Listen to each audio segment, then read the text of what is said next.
¿Ya lo tenemos? Nehemías 2, y vamos a leer del versículo 11 al versículo 18. Bueno, en este momento no lo vamos a leer, solamente ya nuestro hermano Israel oró por la predicación, así que pasaremos directamente al estudio. ¿Por qué es importante el libro de Nehemías? Lo dijimos hace casi un mes, 4 semanas. El tiempo pasa muy rápido, ¿verdad? Este es el último domingo no, todavía nos queda otro domingo de febrero, solo porque febrero tiene 29 días. Si no, este sería el último domingo de febrero. Lo dijimos hace algunos domingos que el libro de Nehemías es importante, se sitúa en un momento muy importante dentro de la historia del pueblo de Israel. ¿Por qué? ¿Qué vimos en el capítulo 1? ¿Cómo empieza el libro? ¿Cómo vemos a Nehemías? Triste, ¿no? Se entera de que los muros de Jerusalén, la ciudad está devastada, no se ha recuperado. De hecho, creo que algo que no mencioné es que hubo un intento anterior a Nehemías de levantar los muros por Esdras, ¿sí? Hace 8 días veíamos cómo se acerca gente que en teoría también teme a Dios, busca a Dios, y les dicen a la gente que venía con Esdras: hey, vamos a trabajar juntos. ¿Cuál es la respuesta de la gente de Esdras? No, nosotros tenemos que trabajar, ¿sí? Y Nehemías se entera de todo esto. Nehemías, dice la Biblia, que llora amargamente y ora. ¿Cuántos días dijimos que más o menos estuvo orando? 3 meses, ¿verdad? No fue solamente, ay Dios, están muy mal mis hermanos. Lloró 3, 4 lágrimas de cocodrilo y dejó de orar, y pues bueno, a ver, vamos a ver qué pasa. No, oró 3 meses. 3 meses oró aproximadamente, desde que se entera hasta que se presenta delante del rey Artajerjes. Dijimos que él tenía una posición de trabajo importante, era el copero del rey. Él tenía la vida asegurada. Humanamente hablando, él no tenía necesidad de meterse de ¿cómo se llama?, de arquitecto para rehacer muros. No tenía esa necesidad. ¿Por qué lo hace? Lo hace porque ama a Dios, lo hace porque le duele ver la condición, ¿sí? Pero él ora. Pero hay una frase que a mí me encanta, que dice que una imagen dice más que 1000 palabras, ¿no? Hasta este momento, donde nosotros nos quedamos hace 8 días, en Esdras 2:10, en Nehemías 2:10, Nehemías solamente ha escuchado cómo están los muros. Solamente ha escuchado.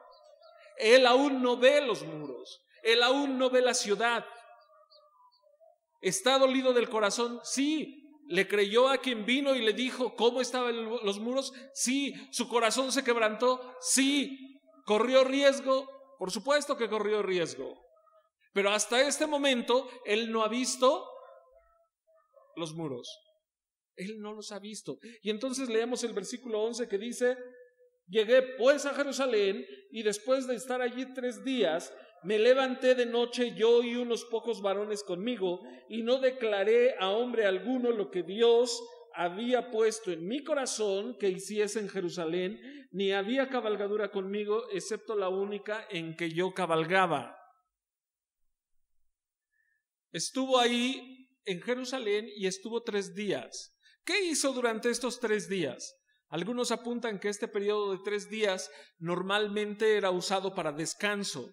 Lo vemos en Esdras, ellos están trabajando y después de 3 días, después de descansar, se reúnen nuevamente para hablar de cuestiones con respecto a la construcción.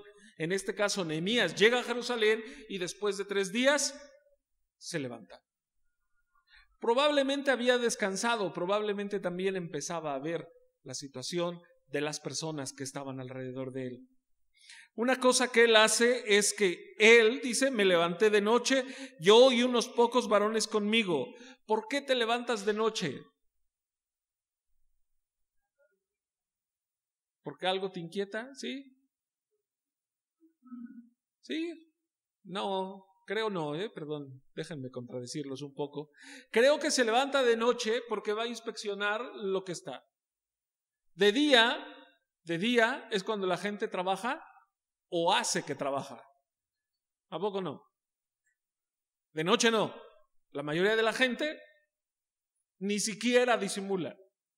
Yo creo, es mi opinión personal, y quiero ser muy cuidadoso en decirlo, que Nehemías se levanta de noche para que no vea a la gente haciendo que trabaja. Hay otro dicho, de repente digo muchos dichos, perdón, pero que dice, a ojo del amo engorda el caballo, ¿no? ¿Por qué dice eso? Porque cuando tú estás supervisando algo, cuando tú eres el jefe, ¿qué hacen los subalternos si tú estás ahí? Hacen como que hasta tiemblan, ¿no? Voltean para ver a todos lados y inventan a ver qué hacen. No pasa lo mismo en el negocio, ¿no? Pues sí. Ay, nada más vi cómo sonrió, no sé. Pero creo yo que es por eso. Cuando tú vas y eres alguien importante, vas a supervisar algo, normalmente la gente finge. No todos, evidentemente. Hay quienes son diligentes y trabajan, esté o no esté su supervisor, ellos lo hacen. Parece ser que el pueblo no. Creo yo que él por eso se levanta de noche, porque él quiere ver directamente la obra y no quiere que alguien le dé una visita guiada. ¿A poco no las visitas guiadas son re bonitas? La primera, algo que se estila siempre cuando visitas una iglesia y eres pastor o eres el predicador invitado y llegas temprano, ya sea antes del culto o al final, normalmente si tú nunca has estado en esa iglesia, el pastor o algún encargado de la iglesia te da el tour por todo el templo. Bueno, me ha tocado estar en varios, uno lo agradece, ¿no? Pero normalmente te dicen aquí está el salón de no sé qué y esto lo vamos a... y te cuentan todos los sueños y proyectos. A veces los sueños y proyectos sustituyen lo que tú estás viendo. ¿Sí? Yo creo que Nehemías quiere evitar también eso. Una visita guiada. Que alguien le diga, mire, así como se ve ahorita, el muro está caído, pero fíjese, en 2 meses va a ver cómo está. Ya contratamos al albañil y es de los mejores de toda Jerusalén. Construyó mi casa, ¿no? Y la casa un palacio. De hecho, ese era uno de los problemas de Jerusalén. Las casas de las personas que vivían estaban bien construidas, pero se habían olvidado del muro. ¿Sí? Y como cristianos, muchas veces ese es nuestro problema. Nos dedicamos a embellecer nuestra casa, nuestras cosas y nuestra iglesia. Y no estoy hablando del templo, No estoy hablando del templo que ya cuesta trabajo a veces ponerle una mano de pintura o que alguien venga, se comida y haga algo. No estoy hablando del templo, estoy hablando de la iglesia. ¿Qué hacemos? ¿Qué hacemos para embellecer la iglesia? ¿Qué hacemos para levantar los muros de la iglesia? ¿Qué hemos hecho para eso? ¿Es importante? Yo creo que sí. Institución es importante. La familia, la iglesia. Instituidas por Dios. Si alguien pensaba el Estado no fue instituido por Dios. ¿Sí? Y los estados han cambiado como no tienen idea. Las 2 instituciones más importantes que Dios mismo se encargó de iniciar, la familia, la iglesia. Díganme, por favor, ¿cuáles de las 2 instituciones, cuál de todas las instituciones que existe, recibe más ataques de Satanás? La familia y la iglesia. ¿A poco no? Cuéntenme de una iglesia que no tenga mala fama. Es muy complicado no encontrar. Todo mundo habla mal de las iglesias, todo mundo, y del color que sea. ¿Quién tiene la culpa? Ya van a decir Satanás, no, los cristianos tenemos mucha culpa de eso. Nosotros los cristianos somos los mayores culpables de que las iglesias tengan mala fama. ¿Por qué? Porque decimos una cosa y actuamos de otra manera. Somos culpables. Debemos reconocerlos, somos culpables. Los mayores culpables, déjame te digo, Hollywood no es culpable. Con toda su industria de perversión, con todas las cosas que tenga, Hollywood no es culpable de que las iglesias tengan mala fama. Es más culpable un cristiano que tiene un mal testimonio. Un cristiano que viene aquí, muy contento, muy feliz, y afuera golpea a su esposa. Ay, pero se tiene que sujetar, ¿no? Es más culpable. Es más culpable una esposa que aquí ora, se desvive y fuera no hace caso de sus hijos. Y es triste, pero hay muchas iglesias que así son. ¿Qué hacemos para poner los muros? Recuerdo que mi mamá cuando nos mandaba a la escuela nos decía, ay, luego van señoras muy copetonas, ¿no? Bien arregladas a las juntas, y los niños, madre mía, todos cochinos, mocosos.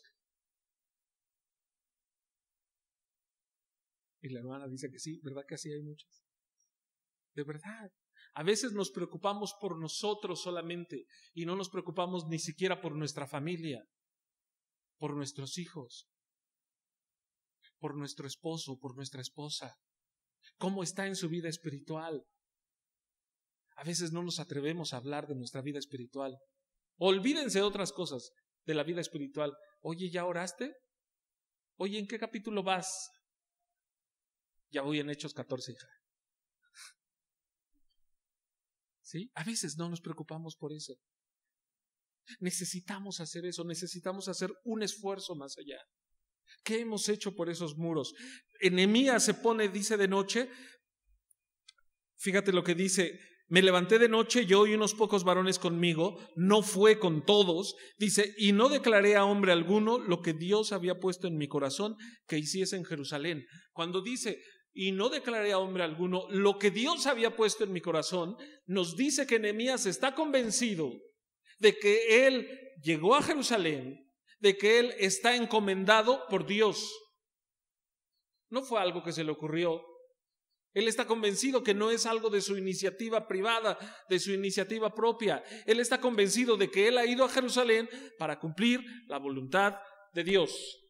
Y sabes, cuando tú estás convencido de que vas a cumplir la voluntad de Dios, 1, te esfuerzas. 2, ¿qué haces? Lo haces de corazón, ¿no? Eso fue el devocional del día de hoy, ¿no? Lo haces de corazón, lo haces para Dios, lo haces con compromiso. Y el pobre nomás dice así, está pensando en la inmortalidad del cangrejo. Cuando estás convencido que es para Dios, lo haces por eso. Pero si tú vienes aquí, y espero no te sientas ofendido porque no estoy hablando de alguien en particular, pero si tú vienes aquí solamente porque estás acostumbrado a que cada domingo hay que ir a la iglesia, ¿sabes cómo vas a venir? ¿Sabes cómo vas a venir? Pues ahora a ver, déjenme lo digo así, pues ahora a ver si me entretienen o no. Pues voy a ver qué hay, a ver si me motivo. No, perdóname, tú no puedes venir aquí a que te motivemos nosotros.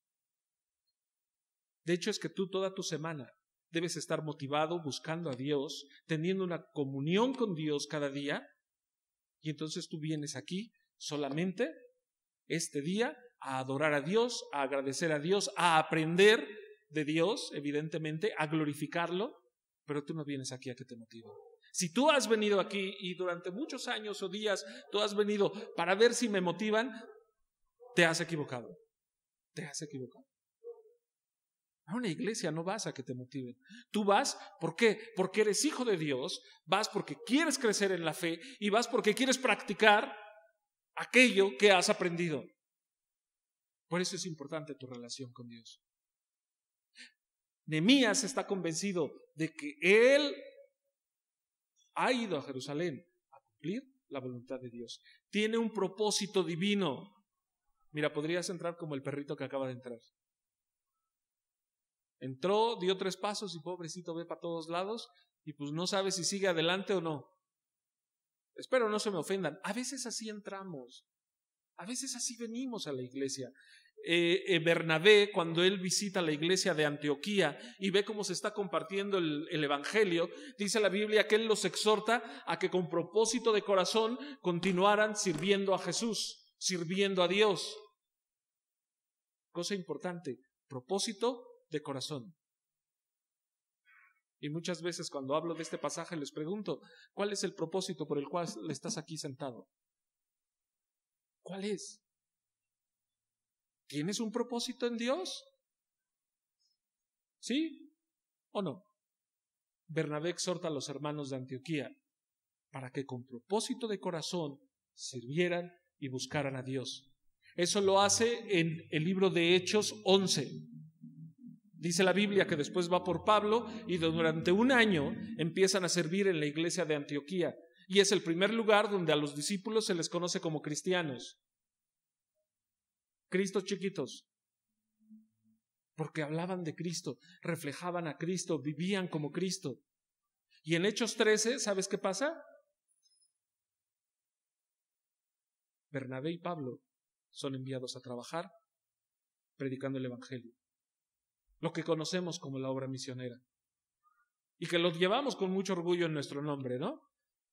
Pero también he de reconocer que muchas veces de misioneros solo tenemos el nombre.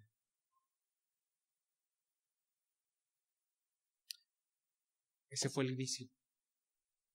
El inicio fue que Bernabé los exhortó a que con propósito de corazón buscaran al Señor. ¿Cuál es el propósito? ¿Cuál es tu propósito? ¿Buscar a Dios? ¿Crecer en la fe? ¿Formar parte de esta iglesia de manera activa? Yo espero que ese sea el propósito.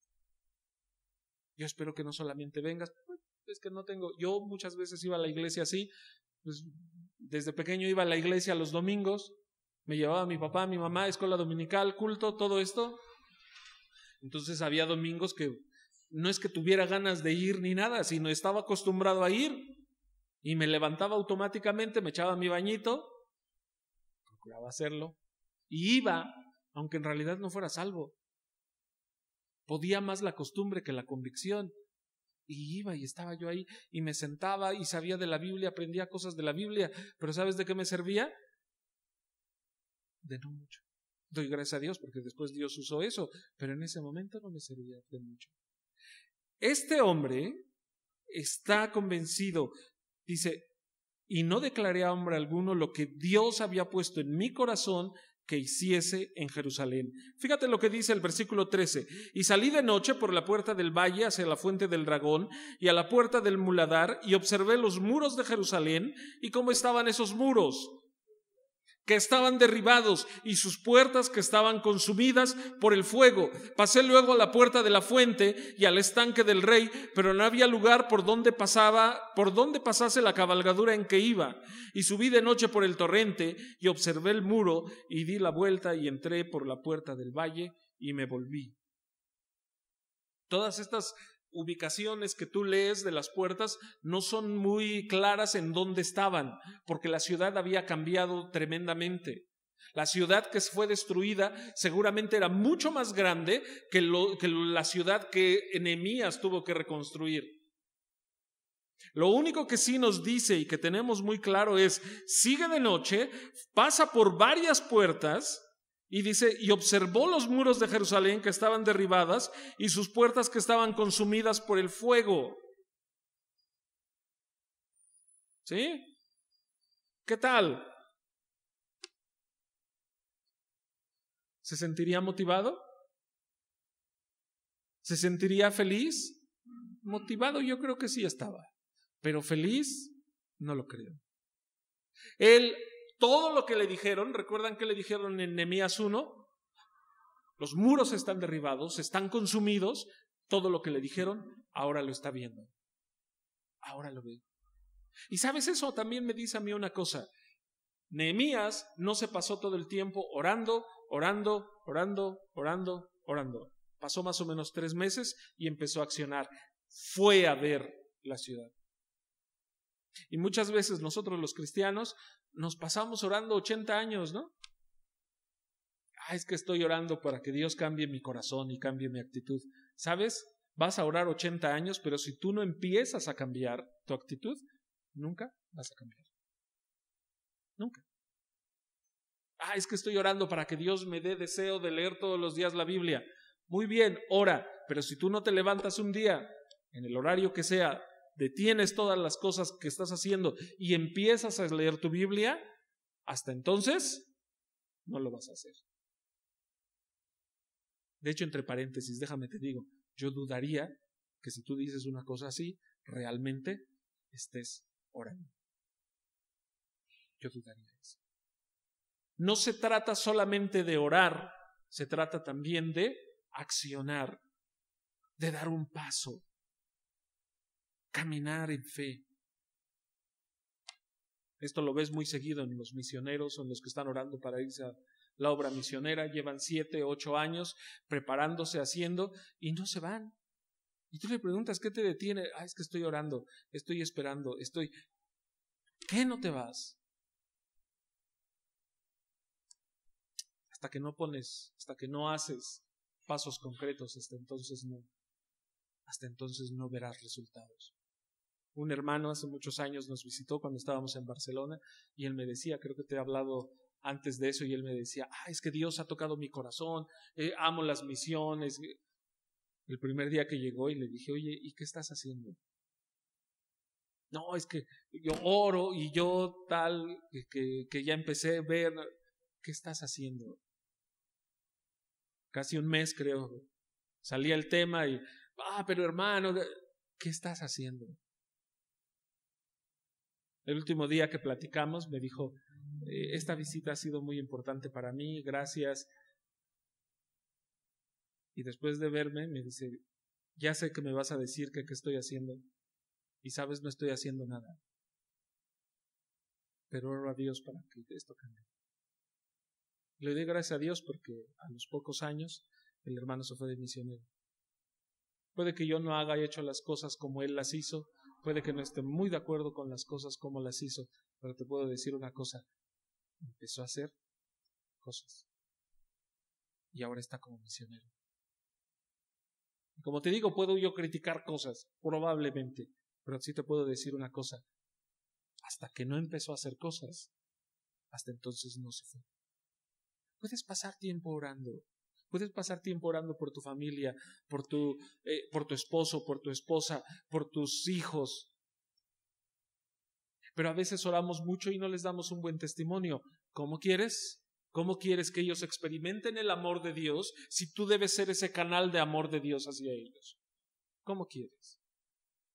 Un hermano hace muchos años nos dijo un día, la única Biblia que leen los incrédulos es la vida de los hijos de Dios. Y ya te digo yo, cuando escuchas esas cosas y no vives una vida muy correcta, te pones nervioso y dices, pues ha de ser para otro, no para mí, ¿no? Y se la echas a otro, ¿no? Dices, heme aquí, envíalo a él. Ya ves, a ti, codeamos al de al lado y le decimos, tú, escucha, tienes que amar. No, ¿tú qué estás haciendo?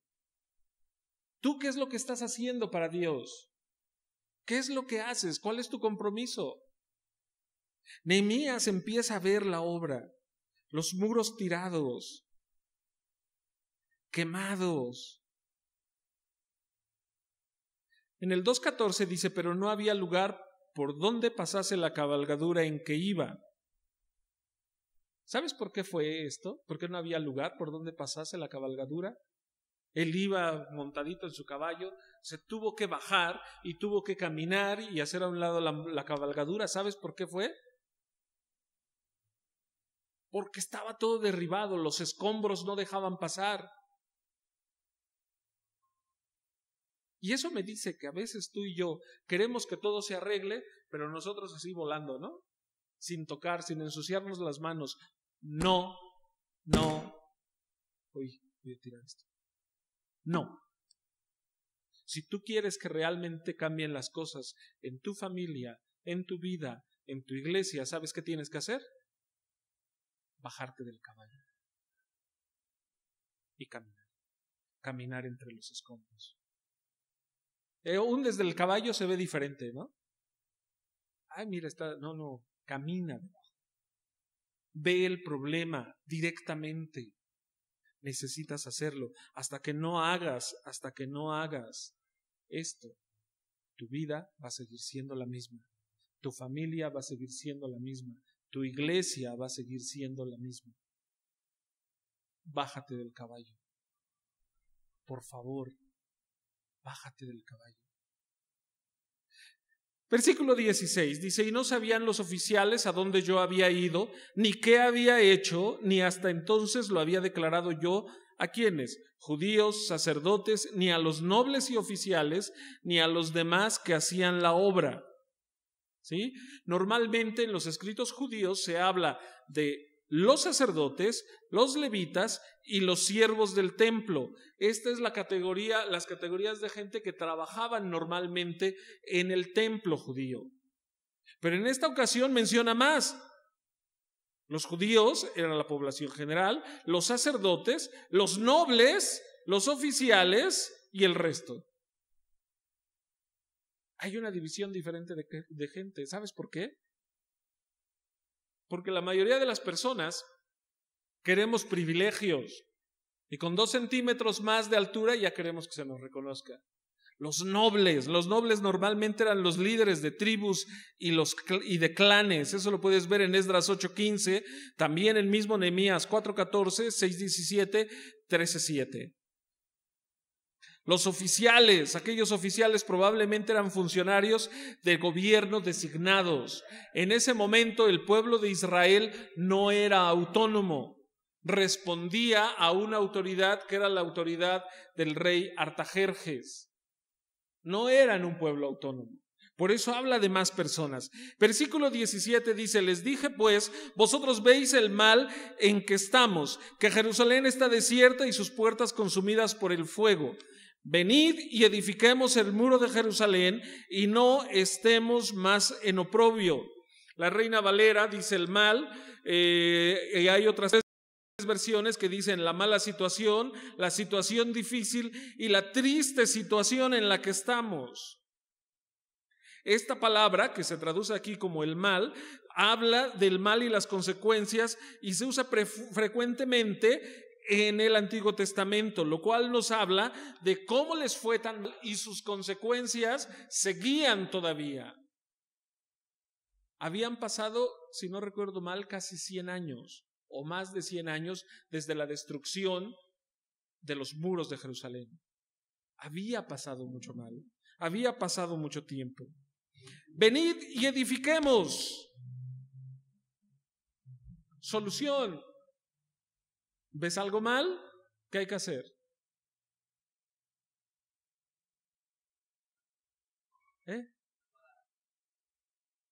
Preparar. Ven y hagámoslo. ¿Sí? Y si no lo has entendido, desde que empecé a hablar de Nehemías, mi invitación hacia cada uno de ustedes es esa. Ven y hagámoslo. Ven y trabajemos. ¿Amas tu iglesia? Yo espero que la ames. De hecho, todos los que están aquí, miembros de la iglesia, tienen más años que yo como miembro de la iglesia. Yo no tengo más de un mes. Yo espero que ames tu iglesia. Me contaron una vez de un pastor al que le preguntaron: ¿cómo estás, hermano? Bien, bien, bien. Salvo los hermanos, todo bien. Y tendría más gracia si no fuera cierto. Esa fue su respuesta. ¿Cómo va la iglesia? Muy bien, salvo los hermanos. Todo lo demás va sobre ruedas. La iglesia está compuesta por los hermanos. Ya no les dio tanta gracia, ¿verdad? Ahora yo les pregunto, ¿qué tal está la iglesia? No me digan. ¿Qué tal está nuestra iglesia, Bethesda?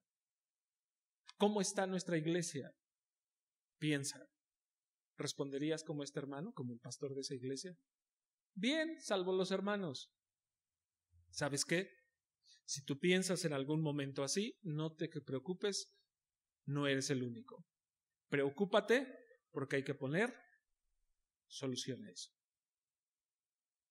Imagínate el valor que tiene la iglesia, que dice la Biblia que el Señor Jesucristo, ¿qué hizo? Se entregó a sí mismo por amor a ella. Ese es el valor de la iglesia. La próxima vez que critiques tu iglesia a la cual perteneces, recuerda eso. El valor de la iglesia es tan grande que el Señor Jesucristo dio su vida por ella. Y eso lo dice la Biblia. Está complicado, ¿verdad? Yo cuando pienso en esas cosas, de repente digo, ay Dios, diría mi madre, Dios me ama y es muy misericordioso, por eso no me toca no me da lo que me toca. Porque de repente uno piensa y dice de la iglesia, ay, es que estos hermanos, ay, es que ahora esto, ay, es que ahora lo otro. Es una actitud muy humana y muy normal. Por ese lado no te preocupes, no eres el primero. Pero sí preocúpate. ¿Por qué?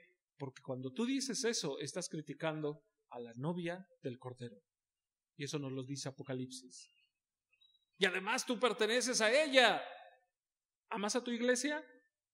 Dice la Biblia que el amor cubrirá multitud de pecados. Lo único que puede hacer que permanezcas fiel a la iglesia no es que el hermano es muy buena onda, muy buena gente. No, lo único que puede hacer que tú seas fiel a tu iglesia es que tengas un compromiso con Dios y que ames a tu iglesia. Y no les estoy diciendo que yo soy de la idea de nunca te cambies de iglesia porque es pecado. No, yo creo que a veces no es pecado cambiarse de iglesia. Eso sí, no te salgas echándole tiros a todos, ¿no? Porque ahí sí ya diría yo que es pecado. No es pecado cambiarse de iglesia si ya no puede ser bendición a los demás, si ya todo empieza a convertirse en problemas, en conflictos. Pero ¿sabes? Lo que hace que tú permanezcas en esa iglesia es porque amas a la iglesia. Es porque la amas, porque estás dispuesto a pagar el precio. Venid y edifiquemos. ¿Quién vendrá y edificará? Ya veremos más adelante cómo responden todos ellos y cómo lo llevan a la práctica. Versículo 18. Entonces les declaré cómo cómo la mano de mi Dios había sido buena sobre mí y asimismo las palabras que el rey me había dicho y dijeron, levantémonos y edifiquemos. Ajá. ¿Siempre sirve que alguien te motive? Claro que sí. ¿Siempre sirve que alguien te diga un testimonio? Claro que sí.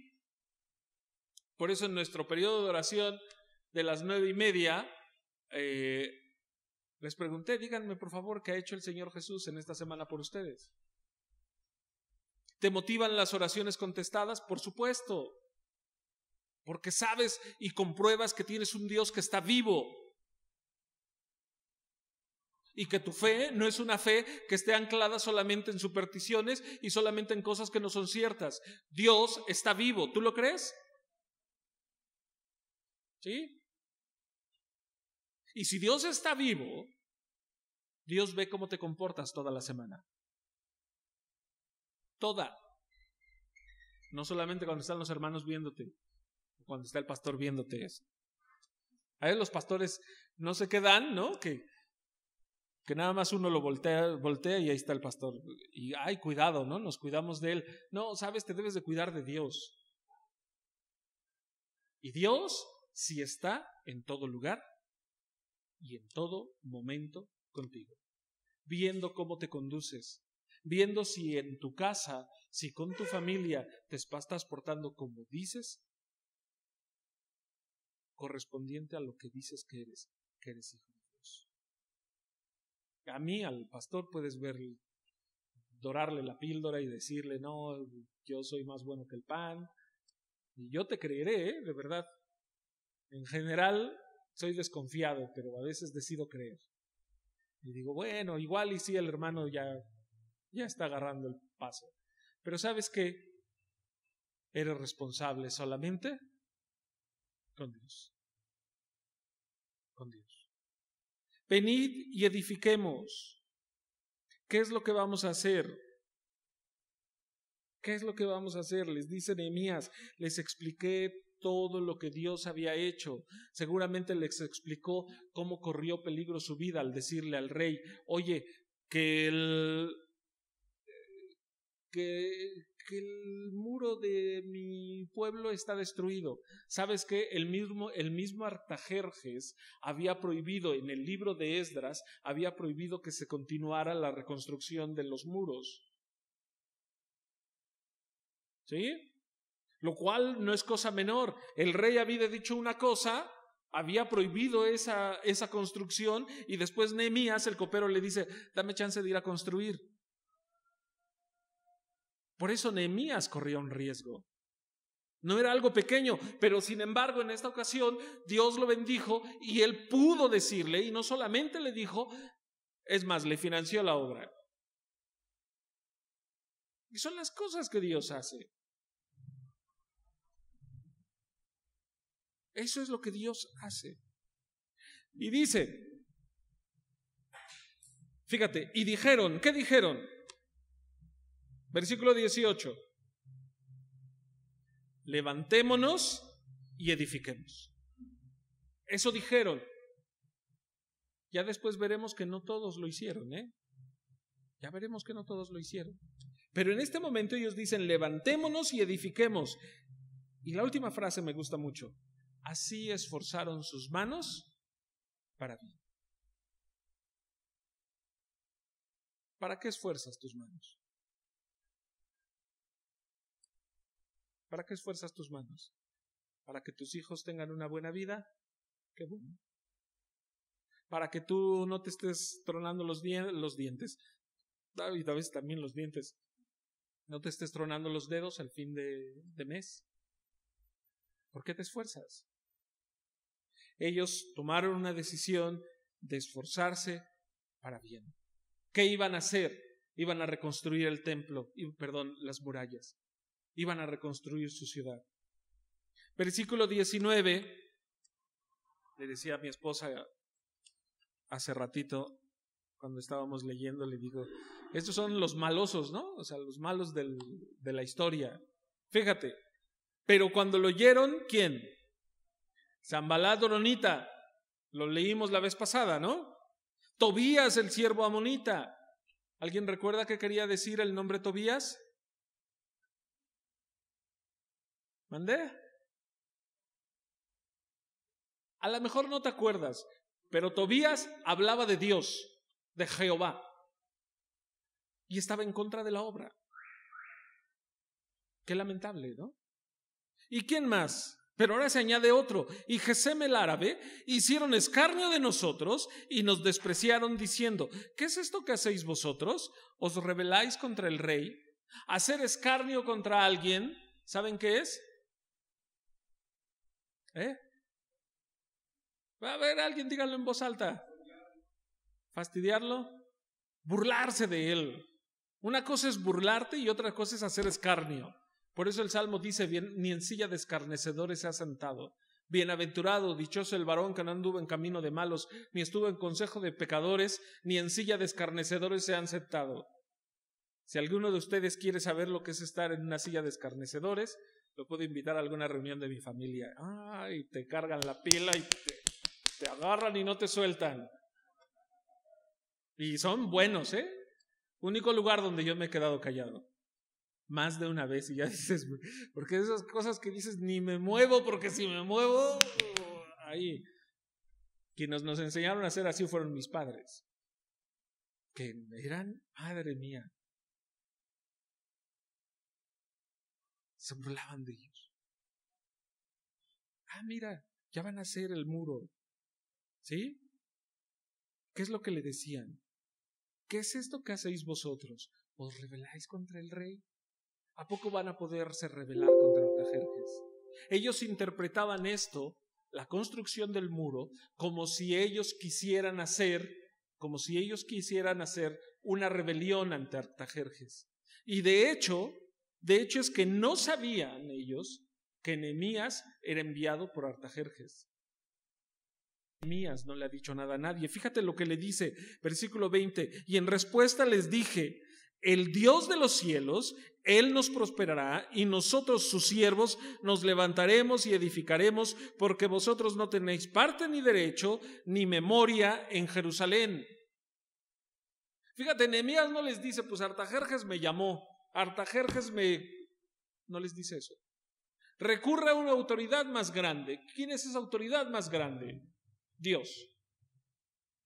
Y les dice, el Dios de los cielos, Él nos prosperará y nosotros sus siervos nos levantaremos y edificaremos, porque vosotros no tenéis parte ni derecho ni memoria en Jerusalén. ¿Por qué no tenían parte ni derecho ni memoria? Porque ninguno de ellos era israelita. Ninguno de ellos buscaba al Dios de los cielos, a Jehová, Dios de los ejércitos. ¿Adoraban a Dios? Sí, además de otros dioses. Por eso se llamaba Tobías, porque adoraba a Dios y además a otros dioses.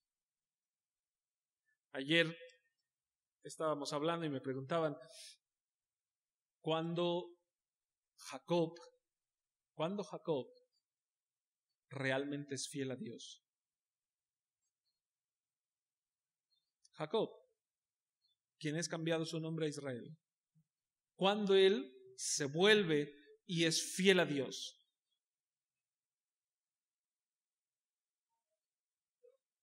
La mayoría de las predicaciones y estudios que yo he escuchado dicen, cuando se encuentra con el ángel, pelea con Dios, dicen.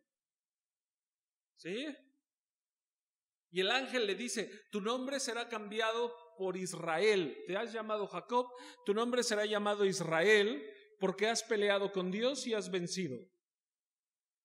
Y después de eso nos dicen, por eso tú debes pelear con Dios. Y entonces Dios te va a sacar adelante. Pero ¿sabes? Si solamente tuviéramos esa parte de la Biblia, del Génesis, yo estaría de acuerdo. Pero cuando tú te vas y revisas lo que dicen los profetas, hay un profeta, se los dejo de tarea, hay un profeta que dice, Israel, siempre has sido necio, siempre has peleado, peleaste con los hombres, peleaste con Dios y prevaleciste, y sigues siendo un necio.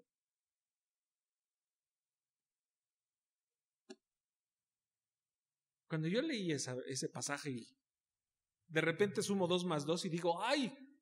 Cuando yo leí ese pasaje, yo dije, ¡ay! O sea que todas las predicaciones tan bonitas y tan estimulantes no son ciertas. Dios le cambia el nombre por Israel porque era necio, no porque se hubiera doblegado a Dios. Él no se doblegó a Dios en ese momento. Dice la Biblia, si tú continúas leyendo este libro de Génesis, que Jacob, ahora Israel, se doblega delante de Dios hasta que sus hijos lo desobedecen. Uno, el más grande, se mete con una de sus concubinas. Después, Simeón y Leví lo desobedecen y matan a una ciudad, a todos los hombres de una ciudad con los cuales él estaba haciendo la paz.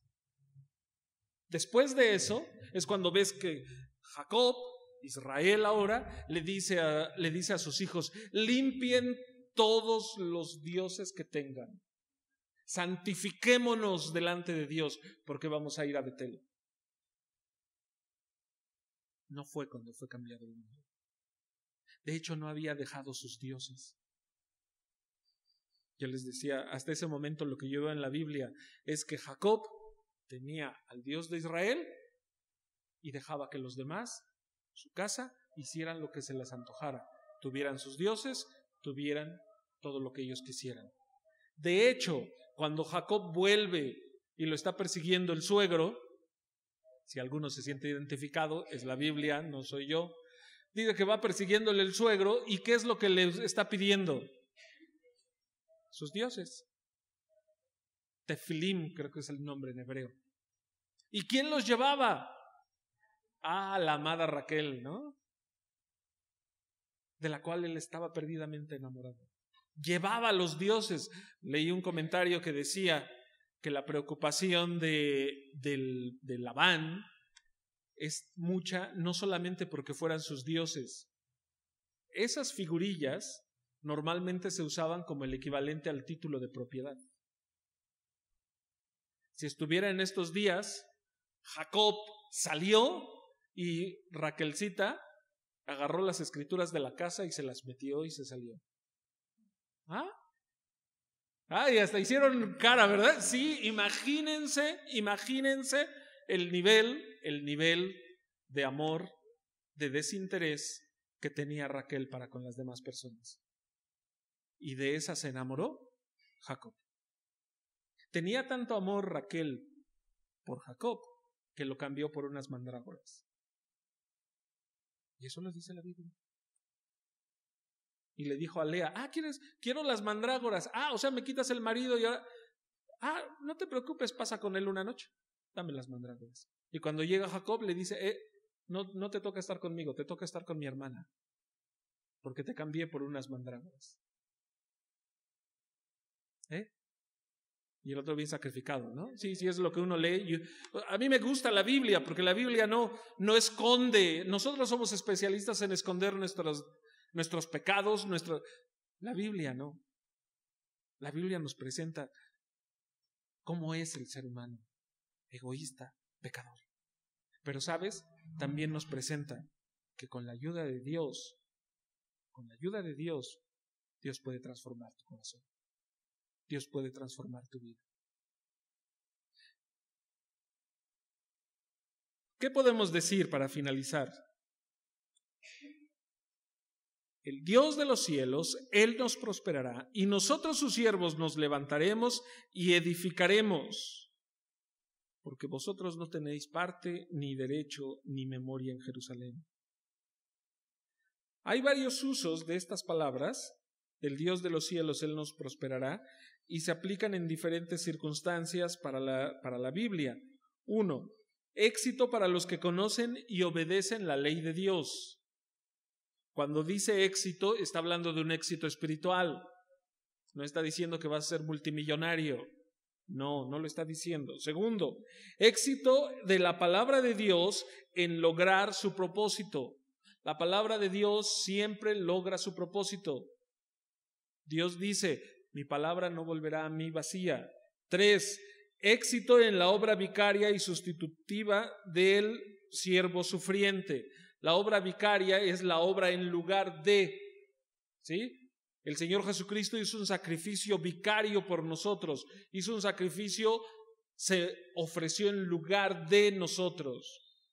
Y número 4, éxito de los que diligentemente buscan a Dios. Esa palabra, el Dios de los cielos, Él nos prosperará, tiene estas connotaciones. Y nosotros sus siervos nos levantaremos y edificaremos, porque vosotros no tenéis parte, ni derecho, ni memoria en Jerusalén. Para terminar, déjame te digo algunas cosas. 1, lo que quise transmitirte y muy importante, no se trata solamente de que digas voy a orar. Tienes que ponerle pies a tu oración. ¿Sí? Una oración sin actos, dudo mucho que sea una oración. La oración te lleva a actuar, no te lleva solamente a ver. Número 2, bájate del caballo. Bájate del caballo. Si tú no te bajas del caballo, no vas a poder caminar ni ver la situación de necesidad real que existe. Número 3, siempre habrá oposición. Siempre.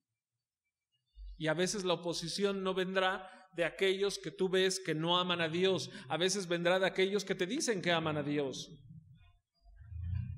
De hecho, es que yo me atrevería a decir, incluso de miembros de la iglesia tan activos, tan buenos, igual se van a oponer. E incluso te van a decir, ¿a poco así de veras ya muy comprometido? Yo lo he oído infinidad de veces. Y también lo he hecho mal muchas veces. La oposición no vendrá siempre de gente externa, probablemente incluso gente de dentro de esta iglesia. Tengamos cuidado. tengamos cuidado y estemos alertas y pensemos, así como los discípulos que le dijeron al Señor Jesús, ¿soy yo acaso el que te va a entregar?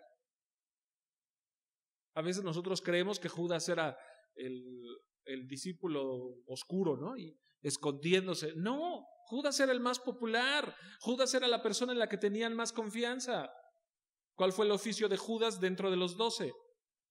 Era el tesorero, ¿no? ¿A quién pones de tesorero? En el que todos desconfían, ¿no? No, ese se va a llevar la lana. ¿Lo pones a él? O al que se le olvida siempre las cosas. Ay, tenía que pagar la luz de la iglesia, ¿no? 2 meses después ya que la cortaron, ¿no? ¿Me entiendes? ¿Quién era Judas dentro de los apóstoles? Nadie sospechaba de Judas. Nosotros a veces creemos que cuando el Señor Jesús dice, uno de ustedes me va a traicionar, todos voltean a ver a Judas. No, nadie volteó a ver a Judas. Por eso decían, ¿soy yo? Señor, ¿soy yo? El Señor lo dijo muy claro, aquel que mete la mano conmigo en el plato, Él es el que me va a traicionar. Debemos analizar nuestras vidas y analizar nuestros corazones. ¿Por qué estoy aquí? ¿Por qué estoy haciendo lo que hago? ¿Cuál es mi propósito? ¿Qué es lo que yo quiero hacer? ¿Glorificar a Dios o que me reconozcan los hermanos? Ya te digo yo, nuestro propósito debe ser glorificar a Dios, glorificarlo. Nuestro único fin, nuestra única meta debe ser dar la honra y la gloria a Dios. Y además de la oposición, lo que vamos a tener seguro, si nosotros creemos y estamos convencidos que es la obra de Dios, Dios va a prosperar esta iglesia. ¿Quieres que Dios prospere tu iglesia? Yo espero que sí. Yo espero que esa sea la actitud de cada uno de ustedes en particular. Que ese sea su corazón, que ese sea su deseo, que Dios prospere la Iglesia Bautista Misionera Bethesda. ¿Es tu deseo? ¿Es tu anhelo? El mío sí. Y ahí sí me perdonas. Si yo quiero algo, yo intento hacer todo lo que pueda para conseguirlo. Espero que tú seas del mismo sentir. Vamos a ver. Bendito Dios, te damos gracias porque seguimos aprendiendo de Nehemías, del deseo que tenía de agradarte a ti, de cumplir, Señor, la voluntad en todo, Señor, con toda su voluntad, cumplir lo que tú deseabas, el plan que tú pusiste en su vida. Perdónanos, Señor, porque muchas veces nos equivocamos, muchas veces nos conformamos, muchas veces, ¿por qué no decirlo? Las heridas que nos han causado hacen que nosotros estemos en un impas, que no nos movamos, que seamos conformistas, Señor. Limpia, Señor, nuestras vidas, limpia nuestros corazones, trata con cada uno de nosotros. Y sobre todas las cosas, tómate la honra y tómate la gloria, Señor. Que tú eres el único digno, Señor, de recibirla. Veíamos en la clase que tú eres la cabeza, tu Hijo Jesucristo es la cabeza de la iglesia. Queremos, Padre, que tú seas la cabeza de esta iglesia. Quita, Señor, cualquier actitud, cualquier persona que no desee que tú seas la cabeza de esta iglesia. Porque solamente tu Hijo Jesucristo es la cabeza de esta iglesia. Permite que nos conformemos a su voluntad y que estemos dispuestos a pagar el precio para honrarte y glorificarte. A ti sea dada la honra y la gloria. En el nombre de tu Hijo amado Jesús. Amén. Que Dios les bendiga. Muchas gracias por su atención.